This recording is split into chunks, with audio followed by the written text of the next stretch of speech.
Rallying in the 80s is the story of how a sport evolved through the first decade of a fledgling world championship, and also how cars and manufacturers changed as well. For example, the Ford Escort becoming the powerful Group B RS200. The Fiat Abarth in champion form as the decade began. The Lancia Delta, the champion car, as it ended. From the same stable, the Talbot Sunbeam Lotus, the Group B Peugeot 205. It was a decade that saw the four-wheel drive revolution, and it was a decade that saw familiar rally cars turn into the Group B monsters in the never-ending quest for power, speed and performance. But by the end of the 80s, familiar shapes had returned, and the emphasis was still on superb engineering and as much as ever on the craft, skill and courage of the men behind the wheel.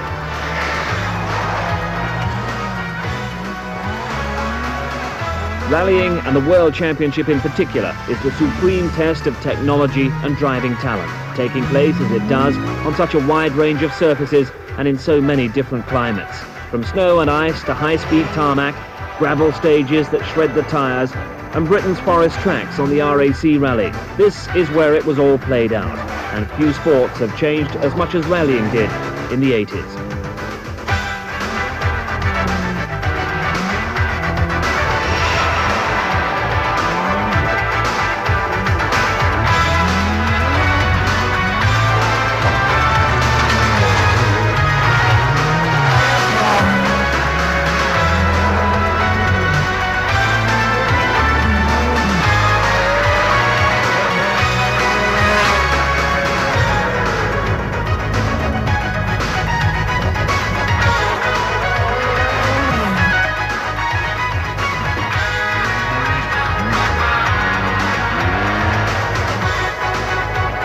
And this is where the action began, the 1980 Monte Carlo Rally, starting off the second year of the new World Rally Championship.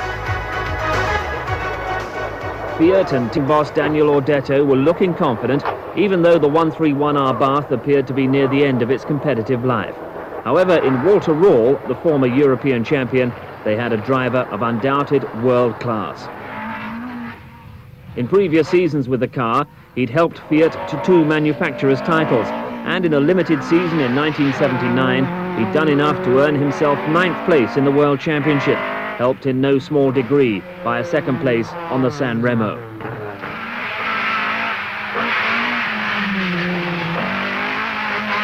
Alongside Röhrl for Fiat was Björn Waldegard, the man who the previous season had become the first ever world champion. And this is the champion style in the works Ford Escort RS.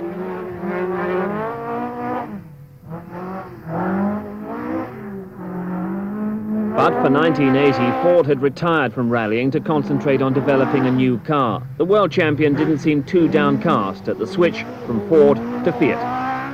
I'm in a quite good team actually, with a lot of experience, and we have done a lot of practice. So I feel confident. We try to do our best. We know that Stratos and Porsche are favorite. They start with the favors, but we try our best. Porsche had a very relevant presence in the sport through previous seasons and had proved especially effective on the Monte Carlo. But not in 1980, as Hannu Mikkola, World Championship runner-up in the previous season, but now another refugee from Ford, went out of the Monte Carlo as the 911 suffered drive shaft failure. Can I have a look at the tire? So the contest came down to Lancia against Fiat, and Bernard Darniche in the Stratus had to settle for 2nd, as Walter Röhrl and Christian Geisdorfer took the victory in what was no longer rumoured to be an outdated car. A victory for Röhrl that laid the foundation for a World Championship winning season. For Fiat, a season that would end with them as champion manufacturers. Datsun were runners-up in the championship with the 160J. In seasons to come, there'd be the Datsun Violet, in which top drivers like Timo Salonen would come to prominence. But new cars for the season, well, 1980 saw a big budget attempt at the championship by Mercedes, but the very heavy 450 SL never really fulfilled the hopes, especially on the endurance events, where it was expected to do well.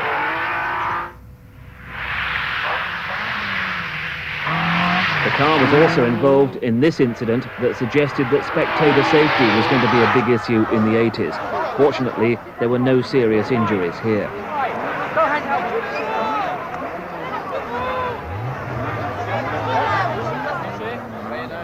There was a very effective and very potent challenge from Opel, the team masterminded by Tony Ford, and the Ascona 400 promised much for the seasons to come, but delivered victory as early as the Swedish Rally in 1980, the car in the expert hands of Anders Kulang. But the Manufacturers' Championship in 1980 saw Fiat from Datsun, and Ford were third, despite the withdrawal of the Works team. It was the efforts of privateers like London-based David Sutton who kept the Escort RS at the forefront. And Sutton had a great driver in Ari Vatanen. He'd come fifth in the 1979 World Championship and was clearly destined for great things. But in the previous seasons, Vatanen, the former steamroller driver from Tupovara in Finland, had been given his first big break by Stuart Turner at Ford and rewarded him with British Championship success. In 1980, he paid back David Sutton in the same way, a British Championship based on consistent results. He's had 8 second places, and we think that it's reliability and consistency that win championships, so we're very satisfied with his results indeed. In fact, this has got to be one of your best ever seasons. It's the best year we've ever had in the history of the company, yes. And with the help of Vatanen, they'd improve on it very soon, especially with Vatanen apparently trying to reform from the flat-out, risk-everything style of his youth. Also helping to make David Sutton's team one of the most impressive organisations in the sport was the arrival of Hannu Mikkola, who was having a vagabond kind of 1980 season, switching between teams like Porsche, Mercedes, Toyota and Ford. But the sight of Mikkola and Vatanen flat out in the British forest was a compelling one, and Vatanen and Sutton were clearly forming a productive partnership. He's very fussy about the position of his seat because he's very tall and very slim. He's very fussy about the position of the pedals because he's got long legs. And he's very particular about the position of his steering wheel because on some steering wheels his legs in fact do cut behind the steering wheel. The other leading ally in the Vatanen effort was in the co-driver's seat, Dave Richards. As the 80s progressed, he'd become a significant team manager in his own right. But on the 1980 Manx Rally, he was reading the pace notes. 70 flat right, 50 flat left. The numbers are all the distances, approximate distances in meters, and then everything else is a basic description on left and right, a variable on left and right. So you've got from minus left and hairpin left, which are the very tight corners, right the way through the scale to absolute left, which is absolutely flat out as it sounds. Absolute left, 150, flat left of a brow, 50 brow, 250, double caution, narrow medium left.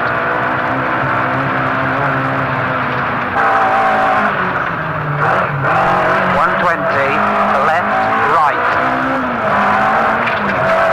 When you have a professional co-driver, he's not on your way of winning. But if you have a bad co-driver, he can make a mistakes and jeopardize good driver's chances. And this is the kind of mistake that's always going to be the co-driver's fault. Ari Vatanen with Dave Richards, British champions 1980, and a lot of people's choice for the world title in 1981. Hannu Mikkola, winner of 4 World Championship rallies in 1979, was also on the verge of a breakthrough that went by the name of the Audi Quattro. But in 1980, he was finding the champagne a little hard to come by. And it's not the first time Hannu's done this. I mean, he doesn't know what to do with bottles of champagne. Come on, Hannu! Here we go! No! But at the end of 1980, another young Finn was making an impression. Talbot arrived at the Lombard RAC rally as outsiders, but with Henri Toivonen at the wheel, they emerged as winners. Toivonen was still with Talbot as the Monte Carlo rally signalled the start of the 1981 season. Toivonen wouldn't upset the form book this time, though. Instead, a popular victory was claimed by a Frenchman at the wheel of a French car. A first World Championship success for Jean Ragnotti in the Renault 5 Turbo.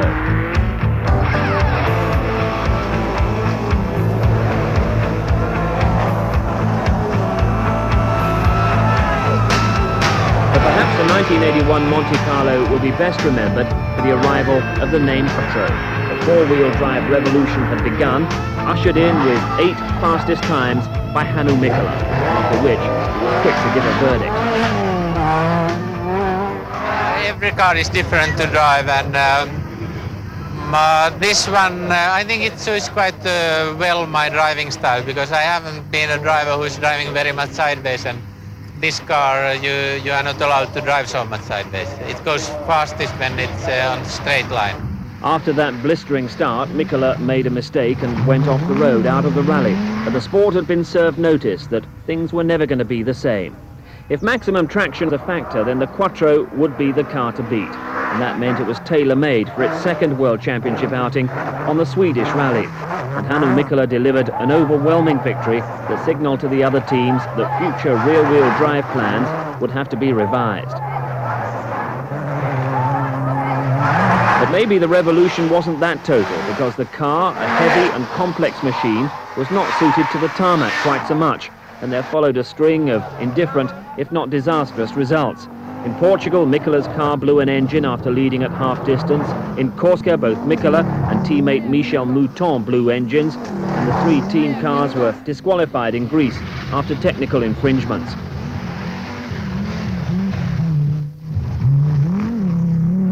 It was small wonder that Mikkola was looking frustrated, because this was the perfect opportunity for four-wheel drive to make an impression on the world scene, with Ford and Fiat, the big names of the late 70s, having withdrawn from competition for the time being. But after the mid-season despondency, the championship would end with four-wheel drive once again underlining its sporting potential. After the Thousand Lakes, victory would come at San Remo, and it was a very important success, because while the Swedish victory might have been written off as a special car for special conditions, there was no doubting the domination in the heat and dust of North Italy. It was Mikkola who set most of the fastest times, but Michel Mouton's consistent performance gave her the first ever win by a lady driver in a World Championship rally. And more was to come, as Mikkola won the RAC rally, with Mouton coming close to making it an Audi 1-2. But Audi didn't feature in the World Championship honours in 1981. Instead, it was Ari Vatanen who fulfilled all the promise of previous seasons to win in Greece, Brazil and Finland to claim his first World Drivers' Championship. It was Talbot who claimed the manufacturer's title, helped by the flamboyant style of Henri Toivonen and the more considered approach of Guy Freckelin. Talbot Datsun Ford was the manufacturer's order, but Vatanen and Toivonen in drivers' terms with the exciting future of rallying. But for Ford and Talbot, this was the last flourish of the old-style rally cars. The supercars and Group B were not far away.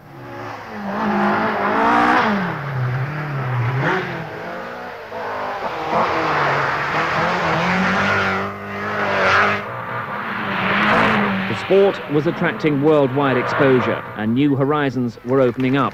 The Safari Rally produced a final flourish for Datsun. But elsewhere, the cameras were being trained on the future, and that meant the new technological opportunities being opened up by four-wheel drive.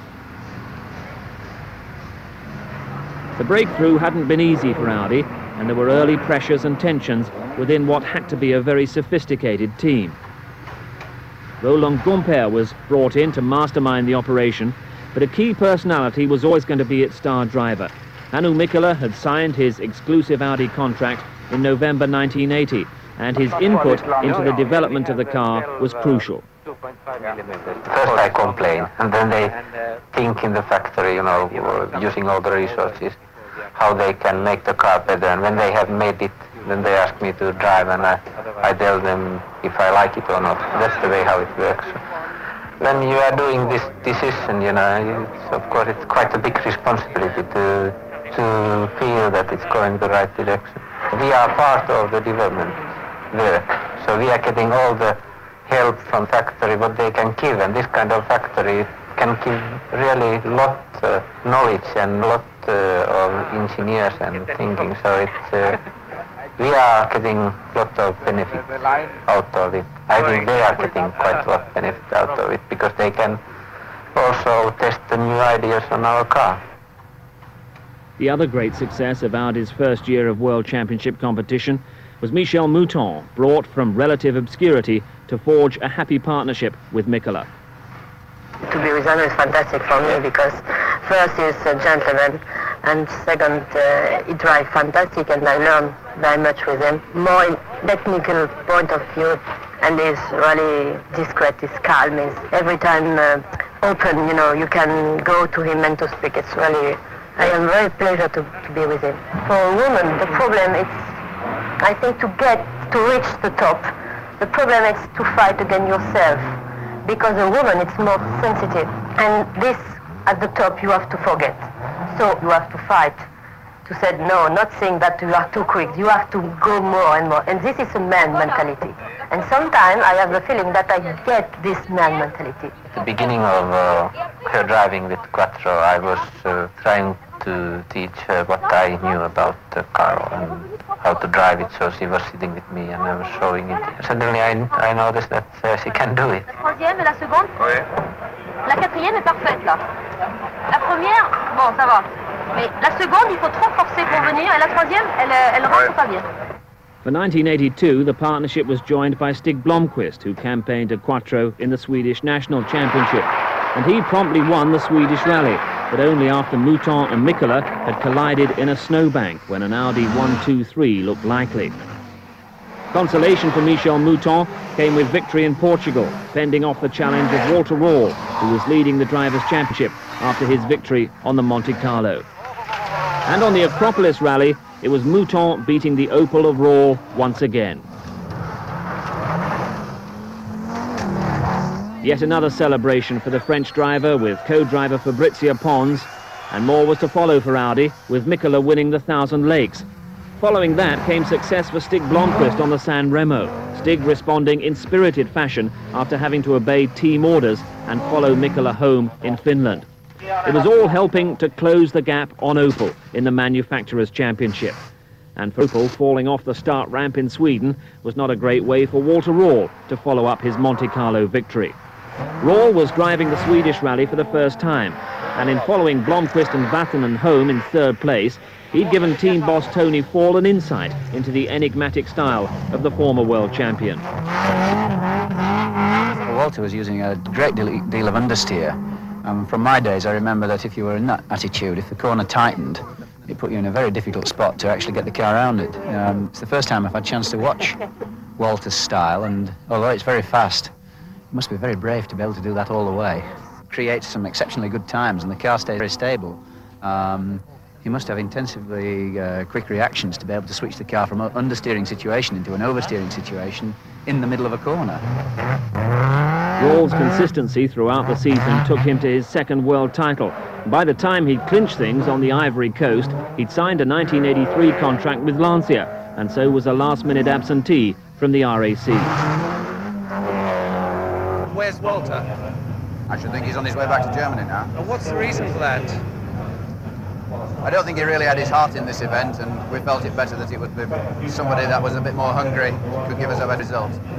So you just made the decision to sack Walter Röhrl this morning before starting the rally? Sacking, we just suggested it might be better for everybody concerned if he went back.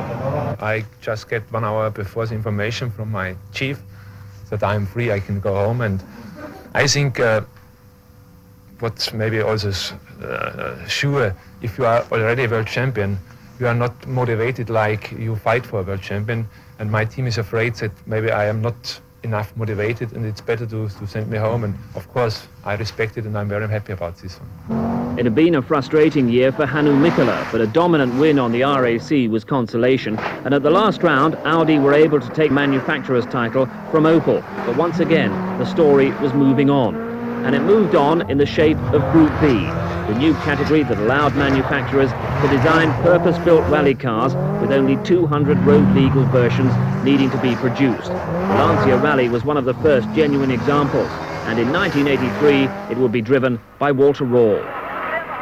Attack, and I have done it last year and I will do it this year.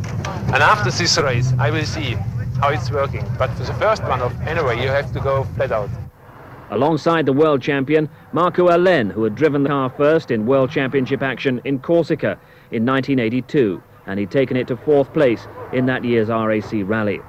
But this promised to be a battle royal between Lancia and Audi, two manufacturers totally committed to the sport and victory in the sport. opening round on the snow-free Monte Carlo rally belonged emphatically to Lancia and to Walter Röhrl, driving, as he promised, flat out. The world champion was in devastating form. Marco Alén, with his greater experience of the car, was almost 5 minutes behind, but still completing a Lancia 1-2. The best for Audi and the A1 Quattro was Stig Blomqvist on his first Monte Carlo, third place ahead of Hannu Mikkola, and no team orders. On to Sweden for what was now the only genuine winter rally. No Lancias and an event tailor-made for Audi. And after the embarrassment of the previous year, no mistakes from Hannu Mikkola, no mistakes from Michel Mouton. Remember, they collided 12 months earlier. Mouton was fourth, but victory for Mikkola, ahead of Blomqvist, who was debuting the Group A Audi 80. Portugal was always going to be a tougher prospect. Audi against Lancia once again. And Audi 1-2, Mikkola from Mouton, with Röhrl in third, and this was the modern breed of rally cars at their very best.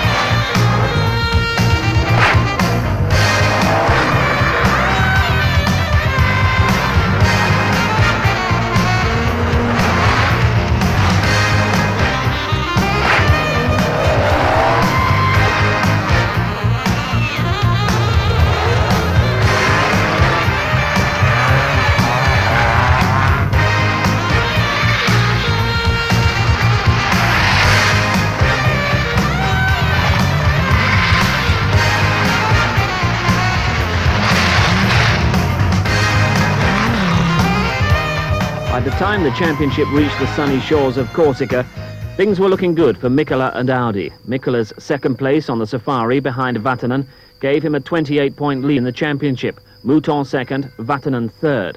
Audi was 16 points ahead of Lancia in the Constructors' Championship, Lancia third behind Opel. For Corsica, Audi had the new Evolution A2 Quattro, which represented a significant weight saving. They tested diligently, though a Lancia success appeared inevitable. For Mikkola, it would be a troubled rally. He'd make a valiant attempt to match the Lancias, but it would all end with a broken rear suspension. A whole catalogue of problems for Michel Mouton led to her retirement. The strain of a rather uneven contest shows for Michel, who left it to Fabrizio Pons to sum up the latest crisis. It was not exactly one dangerous corner, nothing particular, but the car was understeer and we went out.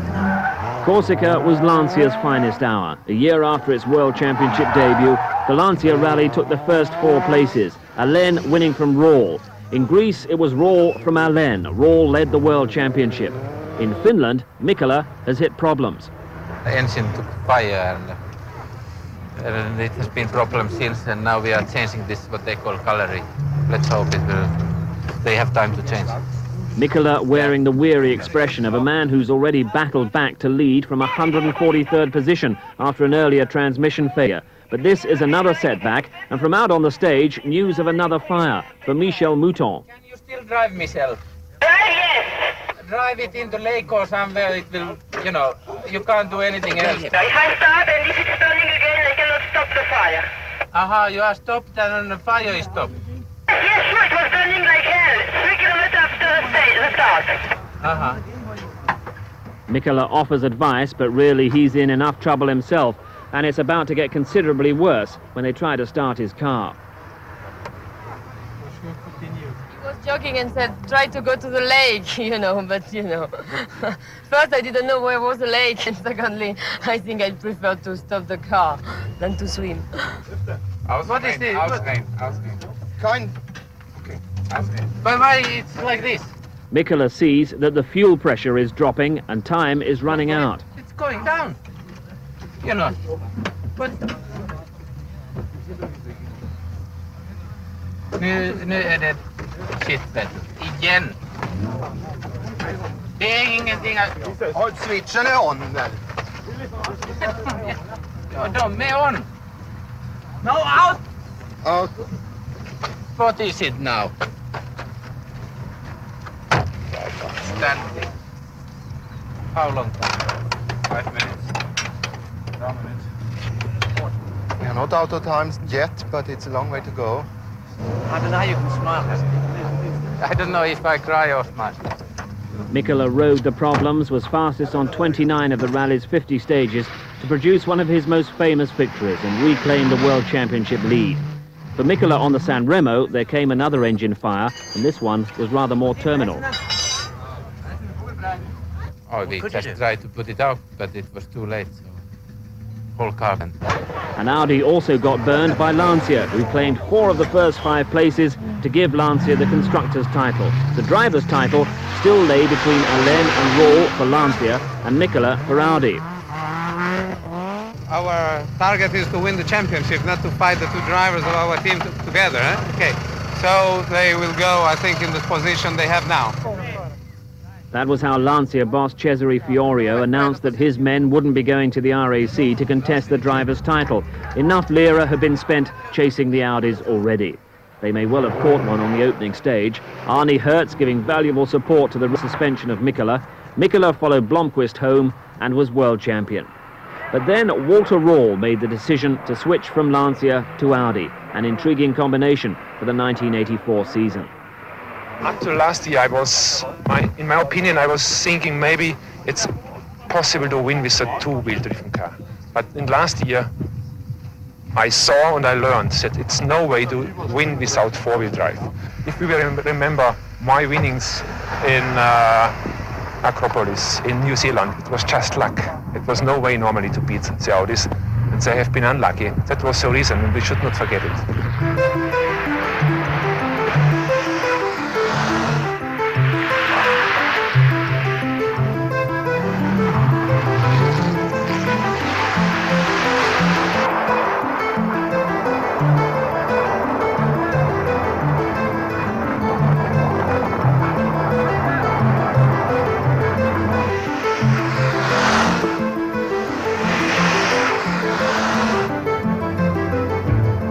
This morning, first time I was left foot braking. I always said I can't believe that it's necessary to make left foot braking, but now I understand it's really necessary, otherwise it doesn't turn.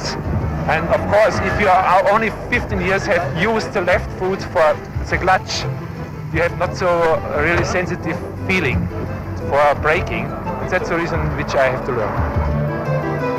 Rall plus Mikkola plus 4-wheel drive. Lancia knew that the odds were stacked against them as they entered the 1984 season with the powerful but 2-wheel drive Lancia Rally. However, there was an optimistic feel about their pre-season get-together in the snow. Alain would be supported by Jean-Claude Androuet and Attilio Bettiger.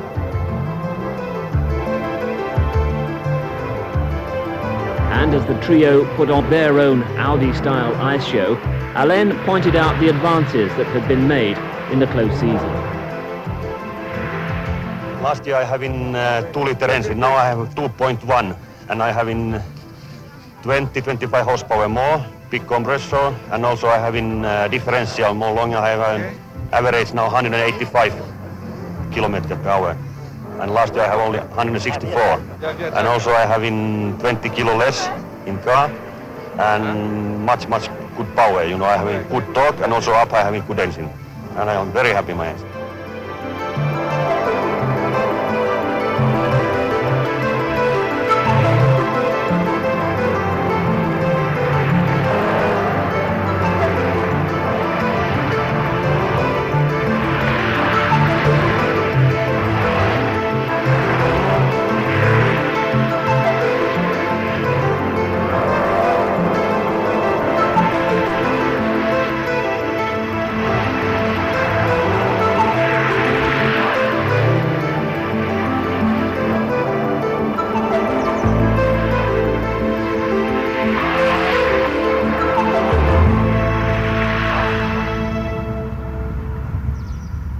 It was going to be a snowy Monte Carlo to start the season, certainly favouring Audi, and also surely a great help to their Scandinavians Stig Blomqvist and Hannu Mikkola. Audi did score a 1-2, took all the major honours on the event, but it was Walter Rall who upset the predictions by claiming victory while still struggling to get used to 4-wheel drive. The best Lanciers were 5th and 6th. Audi had at last won the Monte Carlo, and with a German behind the wheel, who was proving himself to be the best driver in the sport. On the Swedish rally, Stig Blomqvist carried number 1 and finished number 1, heading another Audi 1-2-3 with Michel Mouton second, Per Eklund third. Stig's 7th victory on his home event. On to Portugal, victory for Hannu Mikkola. Marco Alen took second in the Lancia, but it was a dismal season for Lancia, and no one seemed capable of challenging the domination of Audi. That was until Corsica, when Ari Vatanen donned the colours of Peugeot to take the wheel of their new Group B challenger, the 205 Turbo 16, of which not a great deal was expected. Honestly, I don't think our cars should finish, because they are new, but I hope that before the cars start to have problems, they show how competitive they are.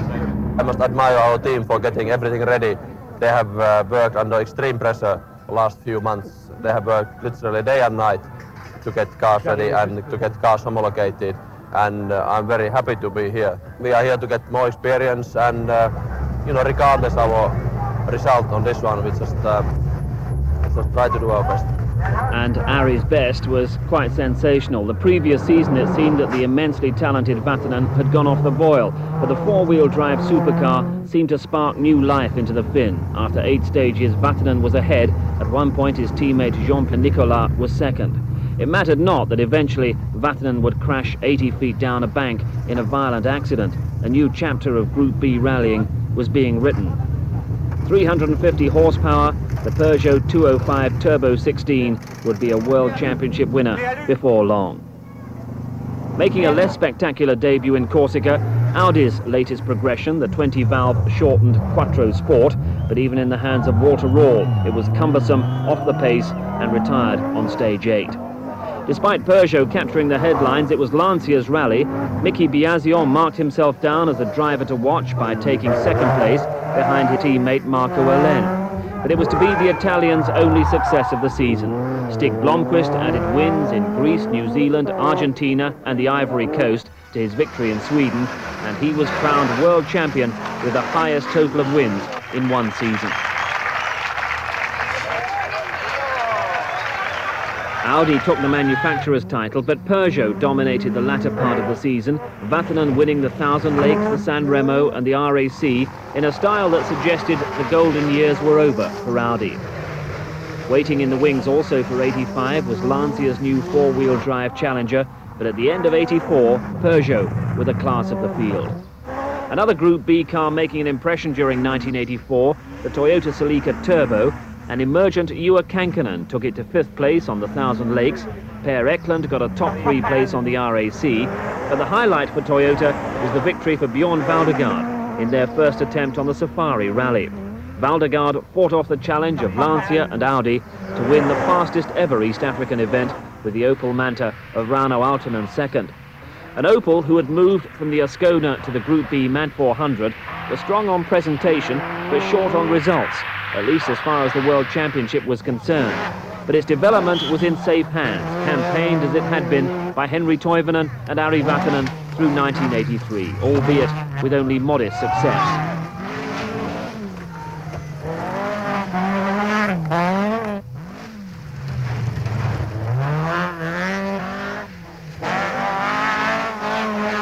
But the Manta in full flight was one of the most stirring sights on the World Championship scene, and in 1984 was among the most thrilling spectacles on the British Championship scene, where Jimmy McRae and Russell Brooks fought out a personal duel, fending off the occasional visits of Hannu Mikkola and Walter Röhrl.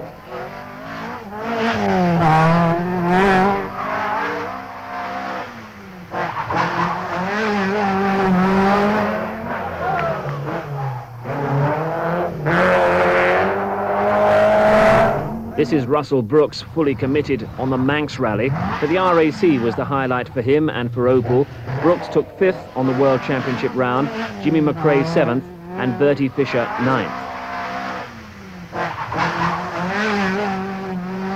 So on the World Championship scene were Nissan with the sometimes unwieldy 240 RS, campaigned valiantly for 2 years by Timo Salonen.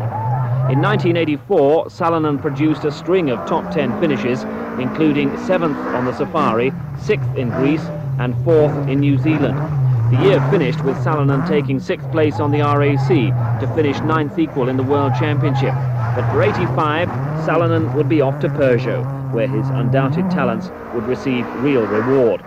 Others to campaign the Nissan with less success than Salonen included Shekhar Mehta and one of Britain's most popular rallying personalities, Tony Pond. Pond had been a presence on world events since the mid-70s. 1983 in Corsica, he was overcoming the odd problem to bring the Nissan home in 7th. At the end of the 1984 season, Pond could be seen campaigning a Rover Vitesse in the British Championship, his flamboyant style very much in evidence.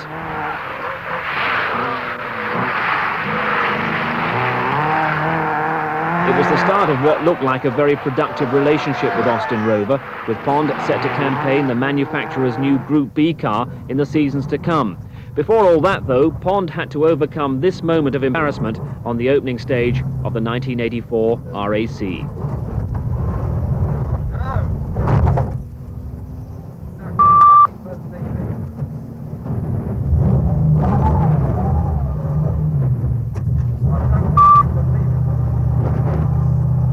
Let's get out and have a look. The number plate summed up the mood, and it was an incident that took Pond and his co-driver Rob Arthur quite some time to live down, coming as it did on a rather innocuous spectator stage prior to the serious action. You can see the force of the impact from the driver's helmet there, but the car took the worst of it. Pond was out of the event, and Group A for him was almost over. Group B was beckoning.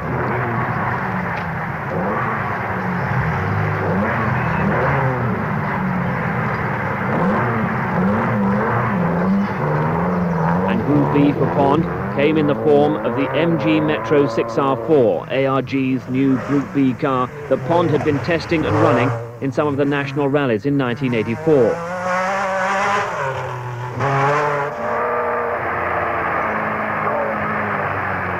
The traction and the stopping power of the car is unbelievable, and even the handling in the corners is not unlike a conventional car once you get it set up.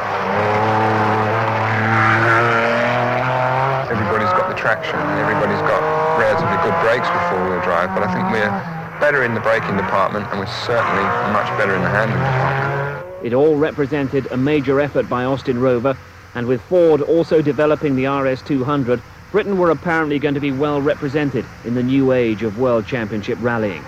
The 6R4, four-wheel drive, non-turbocharged, with that distinctive wing set well clear of the bodywork, Austin Rover would soon have completed the 200 units required for homologation into Group B, and they anticipated by the end of the 1985 season they'd be ready to take their place in a very high-powered competition.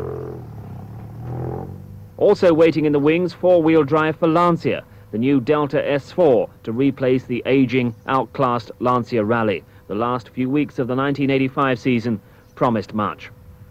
But in the meantime, the task was to vainly try and halt the progress of the Peugeot 205 Turbo 16.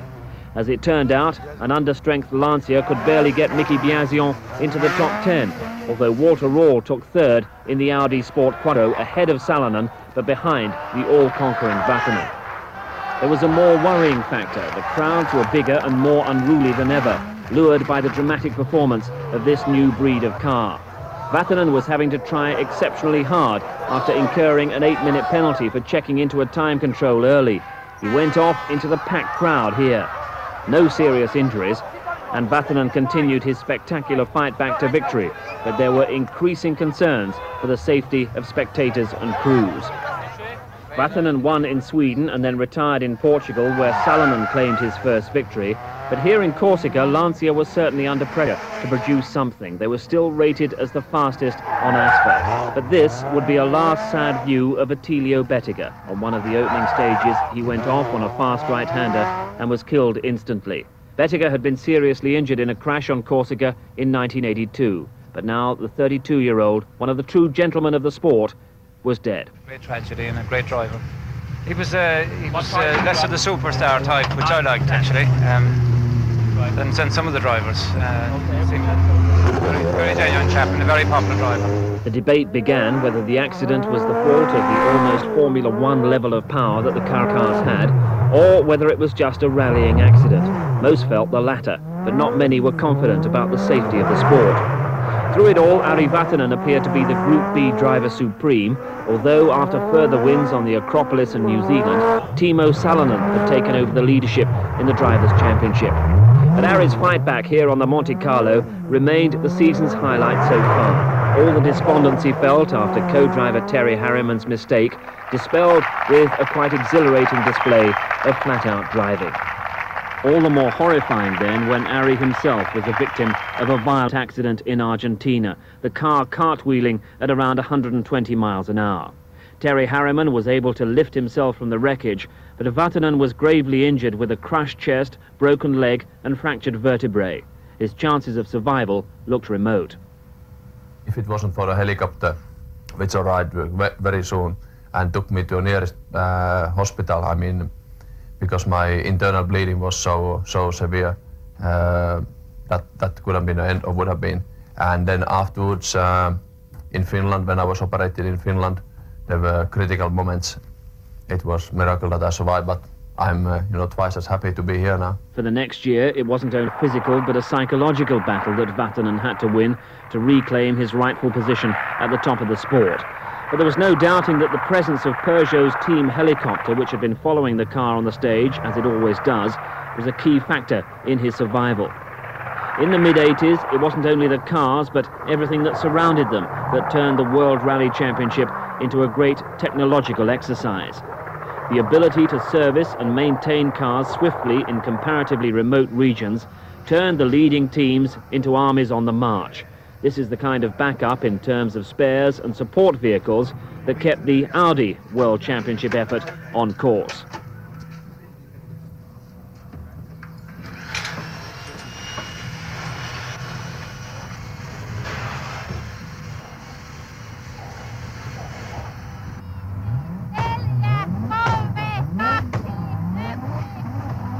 In Finland, on the Thousand Lakes Rally, Stig Blomqvist, second in the championship behind Salonen, had hopes of beating the Finns on their home ground, his Quattro spouting steam from the new water-cooled brakes that were having a tough job slowing the 1,200-kilogram car.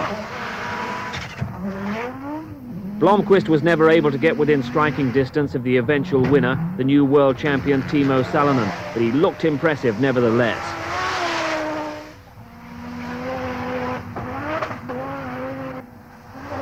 Immense speeds right through the field on the switchback stages of Finland. This is Bjorn Valdegaard in the Toyota Celica GT, 7th here on the Thousand Lakes, but Valdegaard had a pretty good season with 2 second places that left him 7th overall in the World Championship.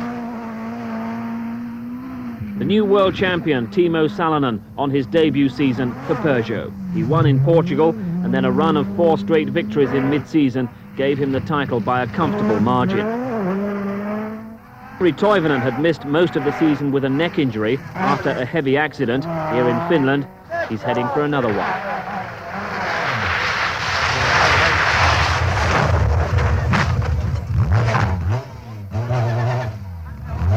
A classic rally accident, steering hard over, wheels locked up and heading straight off. Just look at the effort it requires to get Toivonen and co-driver Juha Pyränen back on the stage. And bear in mind that at the end of all this, they still managed to finish 4th.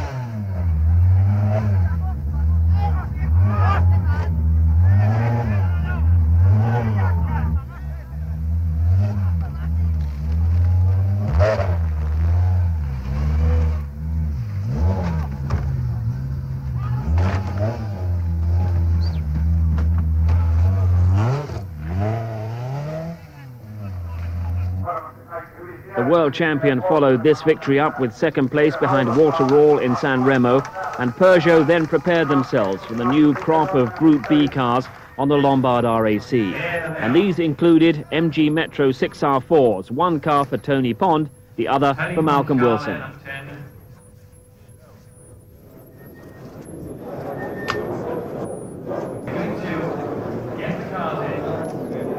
Cars delivering 420 horsepower from engines bred for rallying.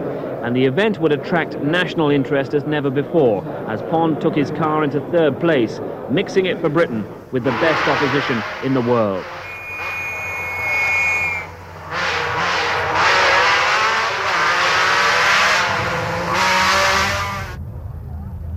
Also making its debut, the new four-wheel drive Lancia Delta S4, one each for Henri Toivonen and Marco Alén. It was the best entry of the season and produced a competition to really excite the biggest crowds for an international rally in Britain.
Drive from Tony Pond into third position behind the two Lancias, who only really started to pull away when the forest tracks became frozen.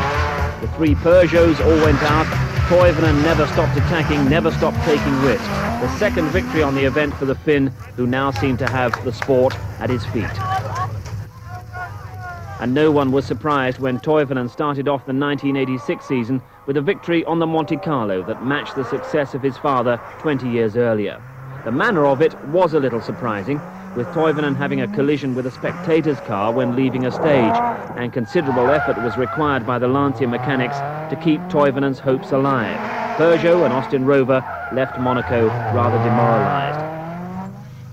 But back into the sport for the Swedish rally came Ford, back in the World Championship for the first time in years, with their stunning new car, the Group B RS200. After a battle against the clock to produce the 200 required for qualification, the team had spent sleepless nights making sure they were ready for Sweden. The cars would be in the hands of Kalle Grundle and the acknowledged master of the Swedish rally, Stig Blomqvist. The team that took the manufacturer's title in 1979, in the days of the Escort, had produced a very different-looking car. But Peter Ashcroft, competitions manager in '79, aimed to be a winner once more. Not an evolution car like everybody else is running. It's our basic Group B car, which we've made 200 of.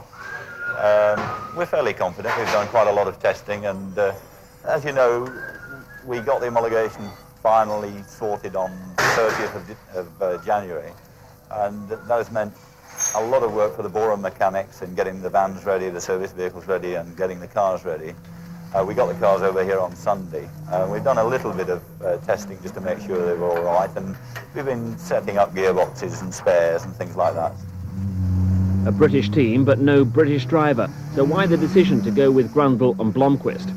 We chose Stig, who is obviously a world champion and one of the best there is, and Kalle to support him as the number two. But above all, we want winners, and I think with Scandinavians, we've got that. After the disappointment of Monte Carlo, this was an important test for the British manufacturers. In the opening stages, Stig Blomqvist showed early promise with the Ford, but early promise was all it became. Blomqvist was lying fourth after the opening series of stages, but early on the second day went out with a seized engine, leaving Ford hopes with Kalle Grundle. Juha Kankkunen had moved from Toyota to Peugeot in the close season. He'd opened with 5th place on the Monte Carlo and was going well here.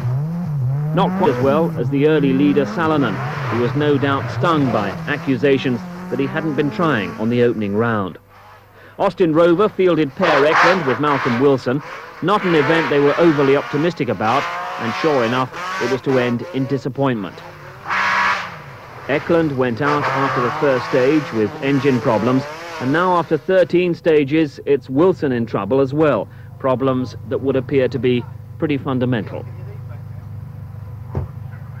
Frustration is starting to set in for Austin Rover, who apart from the excitement of the RAC, are seeing little return on their investment of money, time and expertise. And now time is running out for Malcolm Wilson.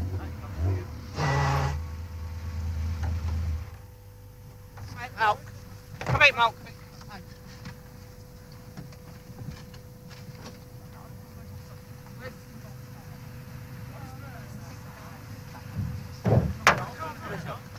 the bolts for the slave cylinder? Did you put them back in?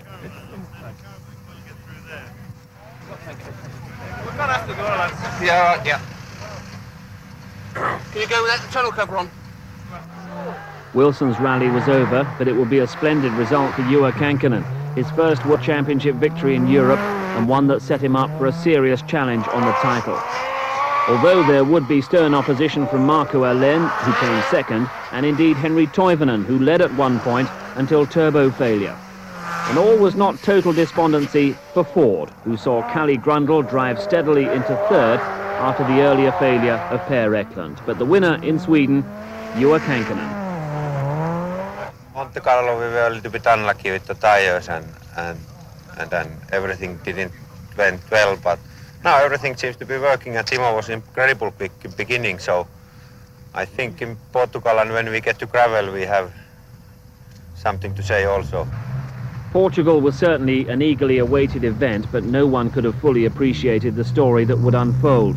We were set for the most intriguing round of the championship, but in front of the sport's most excitable crowd.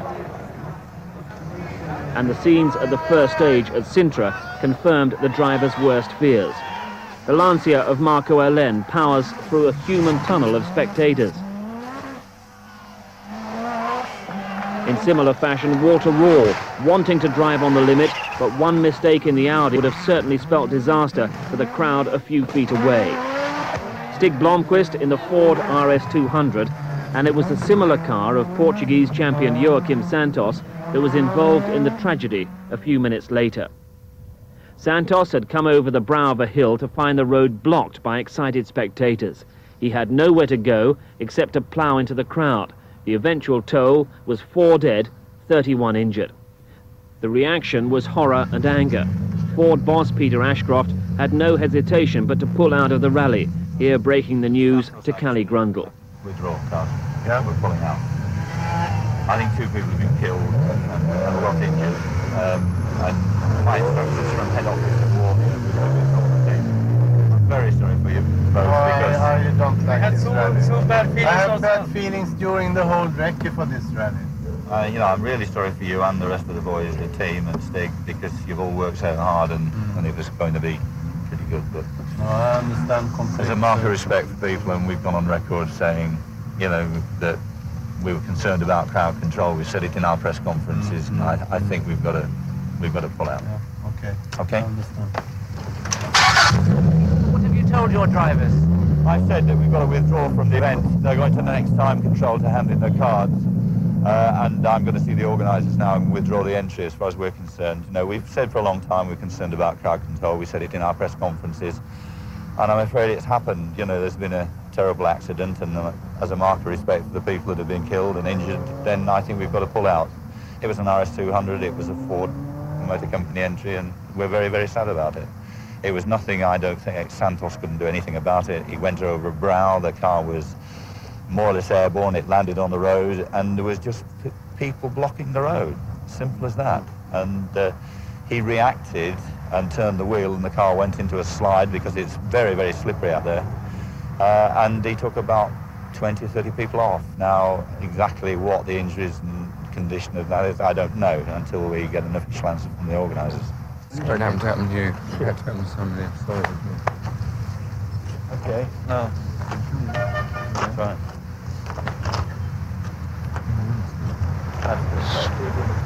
Tony, what's your opinion they should do? Mate, we can't. I am not prepared to go on as a driver, irrespective. No way. Whatever. What are you going to do then? You're going to tell the organisers? Going into that control, and that's where I'm stopping. You know, I've got my own conscience, and I'm not prepared to drive between people at 120 miles an hour. Just no way. Was it worse than you ever remember when you were here before? No, it's always been bad. You could have done the same damage with any car, but I mean, the cars are 400 horsepower plus. You know what I mean? And the margin of error, I mean, you make a tiny error, you're killing people. I mean, I can't see the logic of it. Tony Pond determined to pull out. Malcolm Wilson in the other MG Metro 6R4 felt the same. I mean, my car stepped out of line slightly, a full sort of four-wheel drift, and I mean, you know, the spectators must have been this far off the rear end of the car. I mean, they were just all moving back. The whole crowd was moving back, and I mean the car's going towards them. I mean, another 5 mile an hour more, you know, and I would have been in them. I mean, it's crazy, and I mean I don't want to continue because I mean, well, to live with that for the rest of your life. Marco Alen in the Lancia, another angry man. You think the organisers will be forced to listen to you and cancel them? I'm not going. No, you're not going. Anyway. Maybe. I am only Lancia, but anyway, I'm not going. I think a lot of the drivers agree with you. They're not going to go. I don't know, but I say absolutely no way. You know, that says you're having too small road here and too many spectators. That means, you know, in North you're having large road, but you're coming much more fast. But anyway, at night time, and we will see. But Sintra and this states, absolutely, I'm not going. I sympathise with you. Thank you. The top teams all pulled out. The future of the Portuguese rally was in serious doubt, but most importantly, the crowd problems in the sport had to be tackled immediately. Then another tragic blow for world rallying. In Corsica, the death of Henri Toivonen with co-driver Sergio Cresto. The sport's most exciting driver perished instantly when his car flew off the road and exploded. The loss of Toivonen and Cresto would force the governing body to act not only on crowd control, but Group B as well. It was really terrible news, and you know, I have known Henry from when he was kid. So you know, 5 years old. You know, so it's very hard to believe it has happened. This time, I think he was the fastest driver around. You know, winning RAC Monte Carlo, and everything was just open for him, and you know, it's a really terrible thing. It's been a sad start to the season all round with stories like really the debate is going on in the papers about exactly where the sport is going. What is your view about the power of the cars and the kind of events that we see them competing in? Yeah, it's two problems. You know, the first one is the spectators, and we have been extremely lucky not to have any big problems and accidents before. They have been really, you know, on the cards all the time. And now it looks like we are getting nearly every rally something. And of course, then driver's point of view, cars are very, very fast now. And of course, your reaction time is much less what you used to have. And every bend is, you know, you have to brake and decide the speed. So it makes it much more difficult, you know. And if I think, you know, I have been driving maybe 23 years, so we used to have a good races even 15 years ago. What is the answer, though? Do you think there is a crisis facing the sport at the moment? When rallying has become so important, like it is now, publicity and all the factories, of course, are trying to do their best. And when the factories are putting money and all the knowledge what they have got, it's just one way to go, and that's forward. And so you have to be very careful when you make the regulations, because normally people intend to go around those. So it has to be simple regulation how to reduce the speed.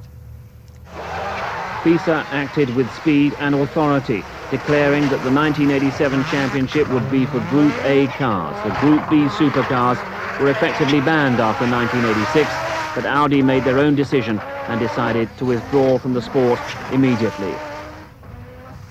For Lancia, it was a task of rebuilding the season that had begun so well. In Argentina, they bounced back with a 1-2 result, Biasion and Alen. Cali Grundle was a recruit to the team for the Thousand Lakes. Team boss Cesare Fiorio knew that Lancia was still in range of Peugeot in the Constructors' Championship. Alen could still catch Kankkunen in the Drivers' Championship.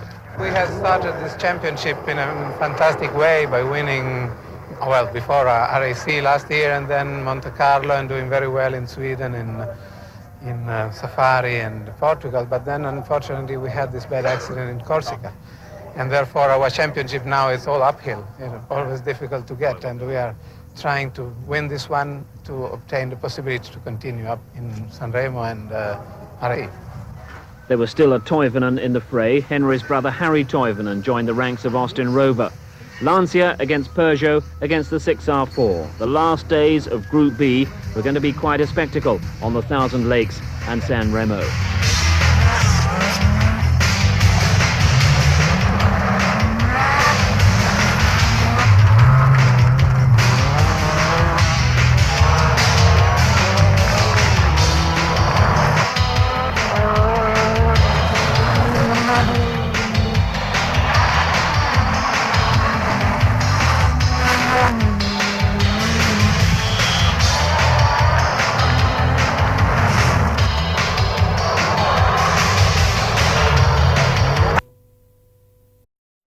Lanciers, even if they were struggling to match the durability. And in Juha Kankkunen, they certainly had a driver who could live with the best. They weren't able to prevent Miki Biasion becoming the first Italian to win the title, though, or Marco Alén winning his 18th World Championship event in what was an epic 1,000 lakes. But they proved that the immediate future might not be all Lancia.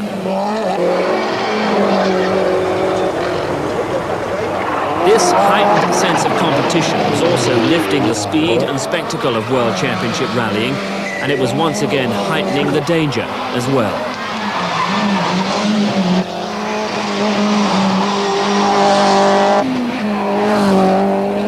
On the Monte Carlo rally of 1989, spectator control was chaotic. Alex Fiorio ploughed off a snowbank into the crowd, and 2 spectators were injured.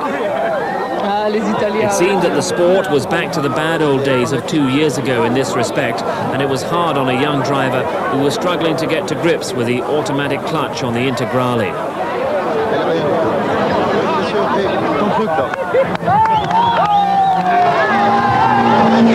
Later in the event, though, Fiorio was involved in a more tragic and freakish accident.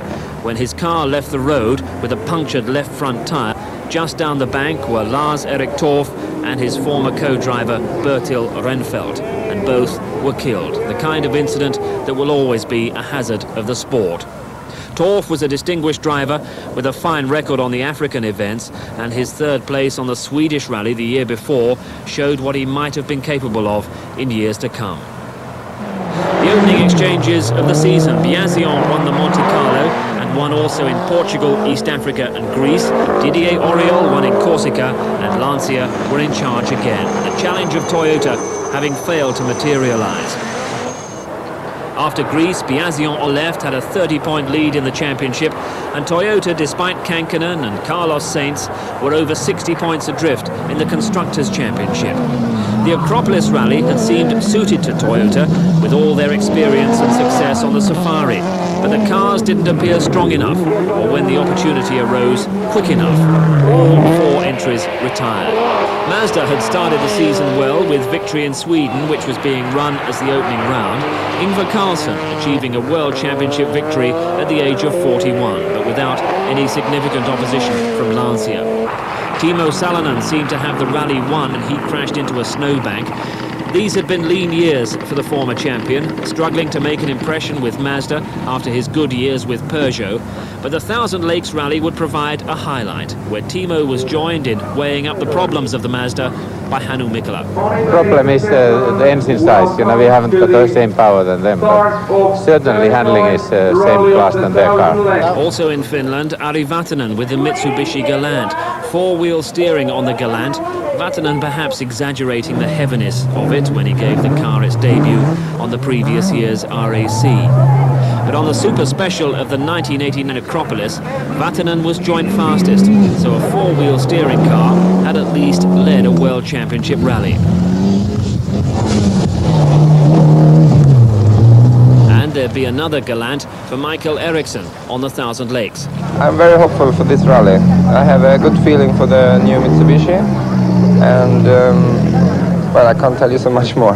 Its handle is very predictable. Because it's big and slightly heavy, but the good side of that is that it's very stable and doesn't make any nasty moves suddenly. And what an event the Thousand Lakes turned out to be. Right on the pace were Mitsubishi, Mazda and Toyota. And though they were quick, the Lanciers were getting beaten.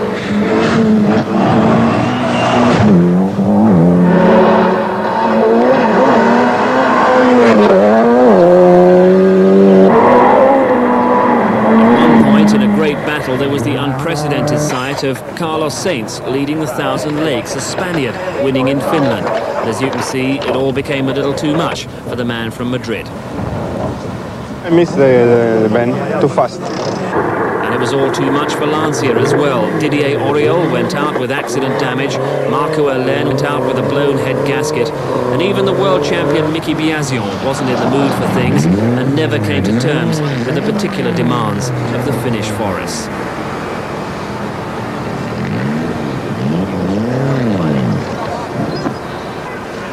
which left the unlikely combination of Mitsubishi and Mazda. Vatanen had disappeared with a blown engine after 20 stages, so it was Michael Eriksson, on loan from Lancia, who took the victory. Eriksson ahead of Timo Salonen in the Mazda, the former world champion with his best result of the season. On the San Remo, Lancia hit back with their latest progression of steam valve Integrale, and in the hands of Didier Auriol, it made quite an impression.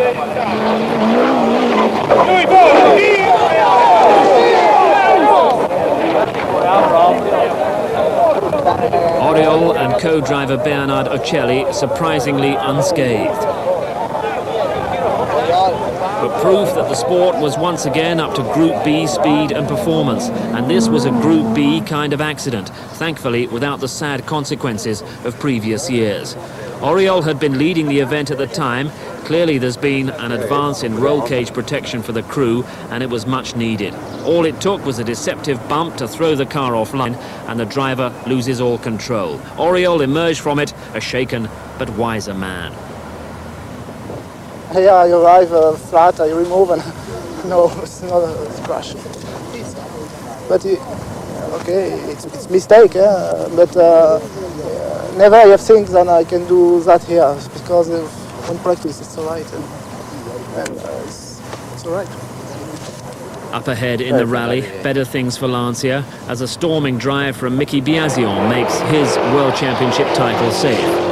With the job done for both constructors and drivers, Lancia declined to contest the last World Championship rally of the decade, the 1989 RAC. So Toyota were the favourites, and each of their 4 cars led at one time. But just like on the Thousand Lakes, Mitsubishi were putting up stern opposition. Ari Vatanen in one car, Pentti Ricola in the other. Ari Vatanen dropped out of contention with a roll in Grisdale. The British driver David Llewellyn was the first to lead for Toyota, the first time there'd been a Briton in front for 8 years. He remained a name to watch in the 90s. There were others who were nearing the end of their careers, Jimmy McRae there, and his old rival Russell Brooks.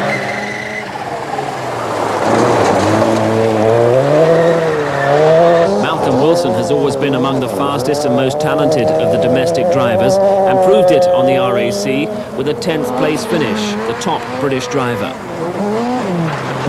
In the 80s, Ari Vatanen has had to recover from worse dents and greater setbacks than this, hence the amusement of Timo Salonen. Ask what happened, how car is so bad looking?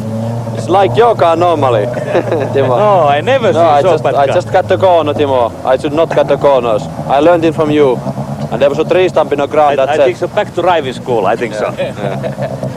Seriously, Ari, what happened this morning? No, exactly. I just cut the corner on the first Grisdale. Not much, but there was a tree stump in the grass, and it just launched it over immediately.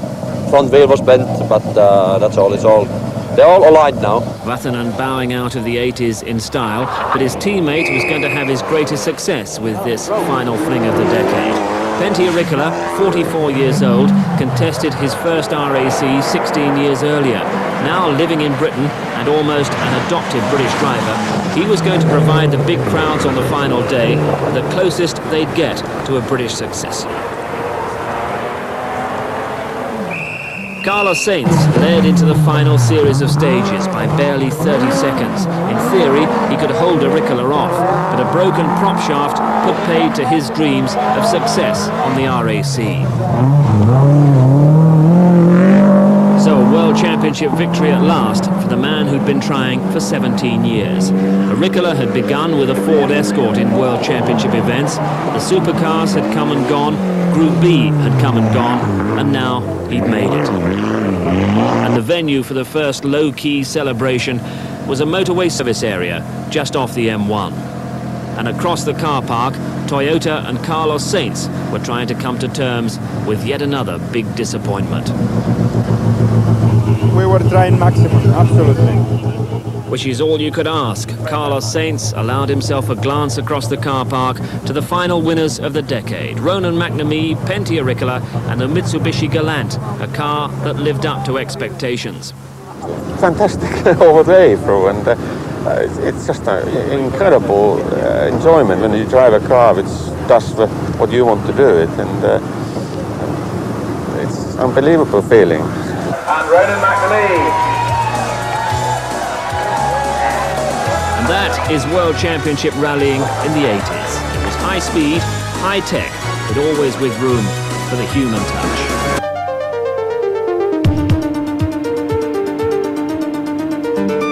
A new era dawns for one of motorsport's toughest contests, the World Rally Championship.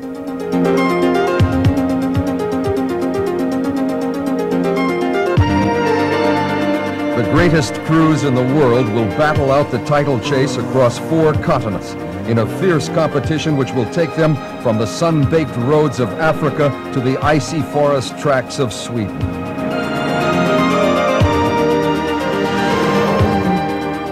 Banished from the fray now are the Group B supercars. Their fragile plastic bodywork and potent 600 brake horsepower engines have been replaced by the more recognizable Group A production or touring cars.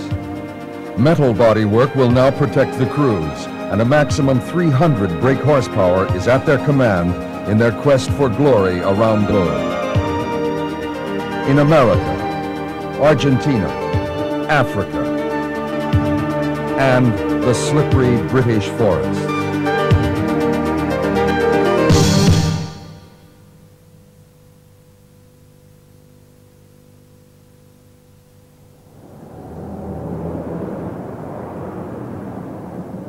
A sun-soaked Monte Carlo, playground of the rich and famous, hosts the all-important opening round of the 1987 series. Just 6 brief weeks have passed since Marlboro's Juha Kankkunen won the 1986 world title. Now Kankkunen takes up the cudgels for his new team, Lancia. The dashing young Finn has never won the historic Monte, nor has his teammate, the talented and determined little Mickey Biasion. And Biasion would dearly love 1987 to be the year when he becomes the first Italian ever to win the coveted Drivers' Championship.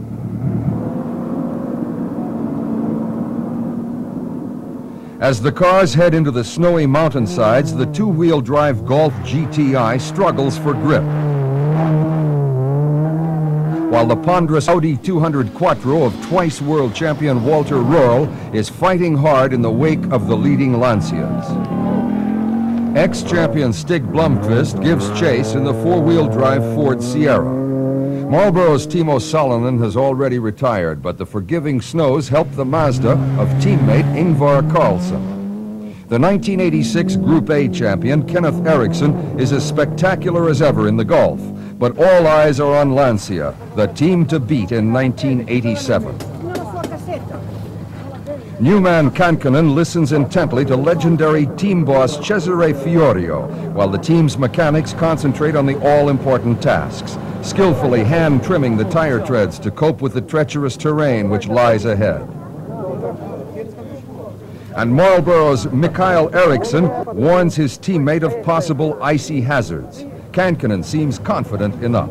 It's gone quite well this morning, no problems. And now we try to change the gearbox and we will see how it goes. Röhrl's Audi cannot keep pace with the deltas of Biasion and Kankkunen. Under team orders, the two Lancia drivers head for the deciding stages. The famous Col de Torini will determine the winner.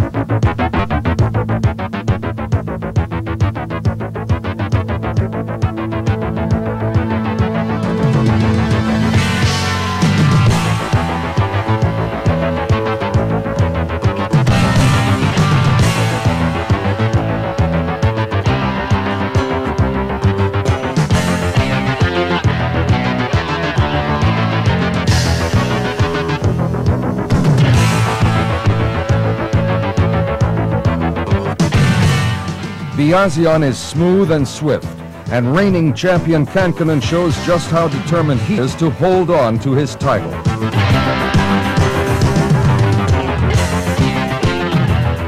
Former fighter pilot Kalle Grundle rushes on in his Ford Cosworth, but no one can make an impression on the battling Lancias, simply in a class of their own at the head of the field.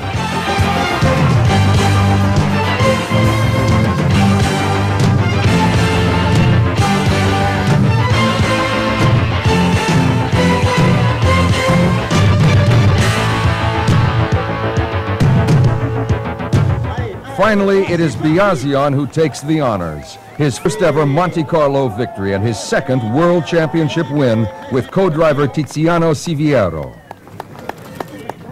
From the French Riviera, the teams head north to Scandinavia and the picturesque pine forests of central Sweden.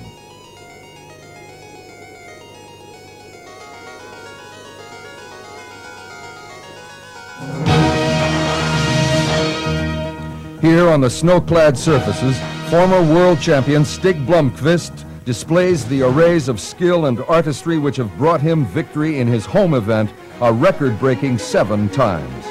While co-driver Bruno Berglund calmly describes the hazards of the road ahead from his detailed notebooks, Blomqvist's mind and body are in perfect unison.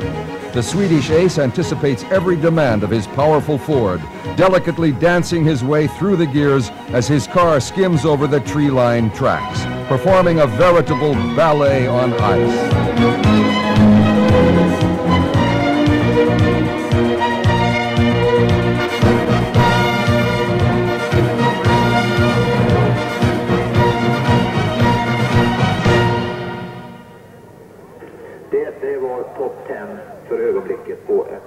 This year it is Marlboro's 1985 world champion Timo Salonen who excels in Sweden for his new team in the four-wheel drive Mazda. The 35-year-old Finn is in devastating form. Heavy snow severely hampers the progress of Juha Känkönen's #1 Lancia in the early stages. Marlboro's new young Swedish signing, Mikael Eriksson, seizes his chance to lead the field at the end of the first day. Fellow Swede Kenneth Eriksson flings the two-wheel drive Golf over the snow with abandon. Ingvar Carlsson is no less anxious to impress in his Mazda 323. But the wily Salonen is determined to succeed.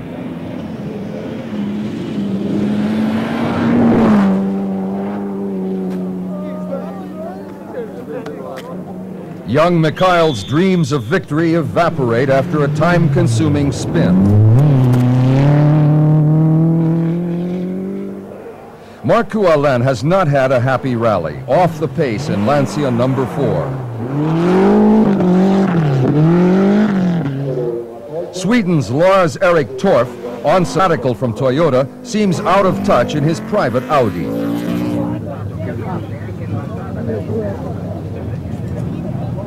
How are the stage conditions? What are they like? Very bad. Salonen takes everything in his stride. As the Mazda mechanics carry out routine service, it is Timo who is very much the man in control. I think so. We must go. We must go time control.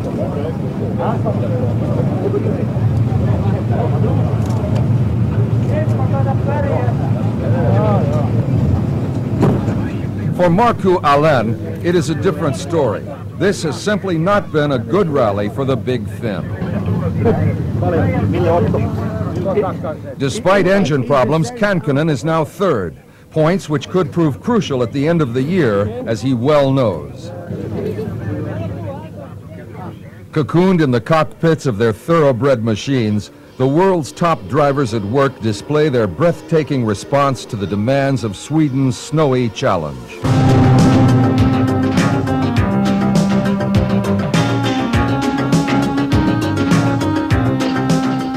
In tight-lipped concentration, they tackle nature's toughest conditions with a contemptuous ease. 4 or two-wheel drive, it doesn't really seem to matter to these incredible men in their flying machines.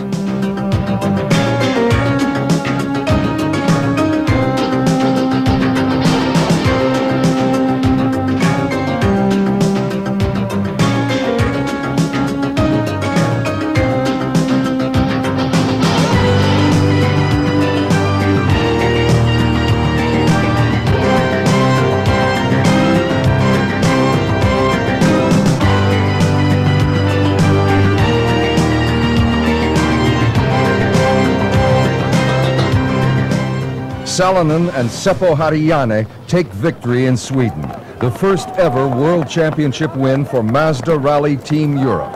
Mikael Eriksson is a worthy second, and third-placed Känkkönen moves ahead in the drivers' table. From the sub-zero temperatures of Sweden, the teams venture southwards to the magic of Kenya and the strength-sapping heat of the greatest of all African adventures, the Marlborough Safari Rally.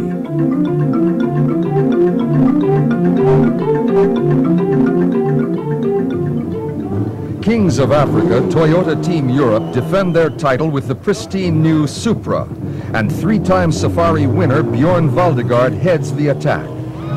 But Audi are back, with the ever-popular Hannu Mikkola seeking his second Safari win, and the first for a four-wheel drive car. The mercurial Kenneth Eriksson is there too, to threaten his peers in the speedy Golf GTI.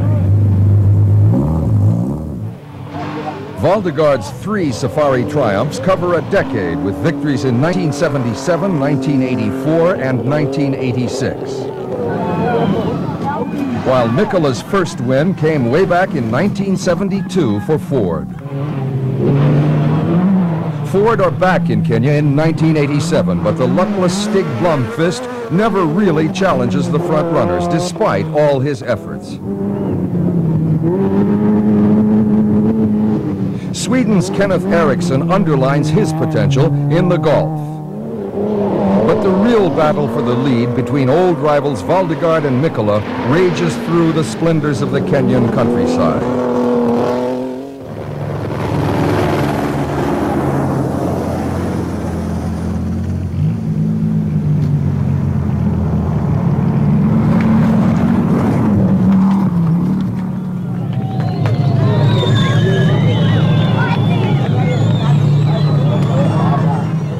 As the tension mounts, Mikkola's longtime co-driver Arne Hertz seems calm enough as the cars check into the Nakuru control.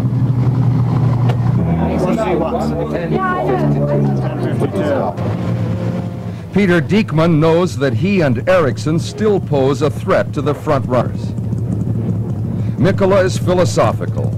You know, it's a very rough roads, you know, much rougher than we are used to, and not so much time in the service. Valdegaard, practical. To be on the lead now. It feels nice to be leading, but it's a long way to go.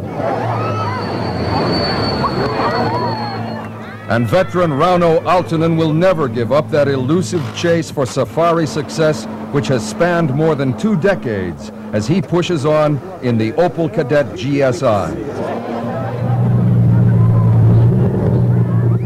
The old fox of African rallying, Valdegaard, and Mikkola continue to dispute the lead.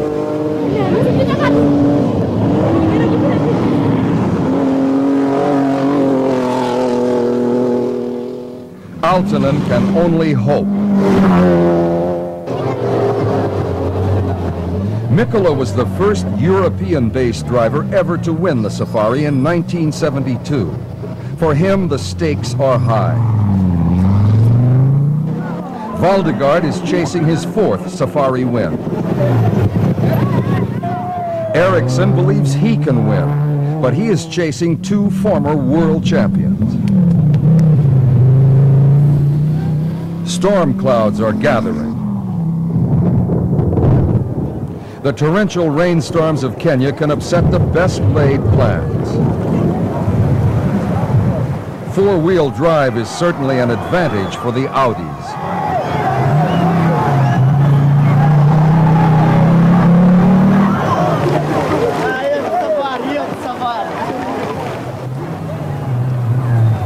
Valdegaard's engine gives up, and Eriksson's brave fight also comes to an end. As Kilimanjaro looks